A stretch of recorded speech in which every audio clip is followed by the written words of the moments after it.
اس party کو organise کرنے کے لیے ایک کمیٹی کو جلد از جلد تشکیل دیا گیا۔ اس 3 دن کی تقریب کی تیاریاں 1 سال پہلے سے ہی شروع ہو گئی تھیں۔ ایران میں انفراسٹرکچر کی بہت کمی تھی، جس کی وجہ سے پارٹی کے لیے صحرا کو چنا گیا۔ صحرا میں خوبصورت اور عالی شان خیمے لگا کر اس کو شاہی گاؤں میں تبدیل کر دیا گیا، اور اس مقصد کے لیے 15,000 سے زائد درخت اور پھول لگائے گئے۔ ان درختوں اور پھولوں کو لگانے کے لیے بہت زیادہ پانی درکار تھا۔ اس وقت ایران پانی کی قلت کا سامنا کر رہا تھا، لیکن شاہ نے صرف اور صرف اپنے بارے میں سوچا۔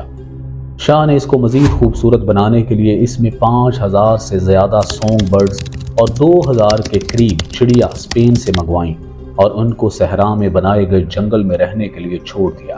اس طرح ایک اجاڑ بنجر زمین کو خوشبودار باغ میں تبدیل کر دیا گیا۔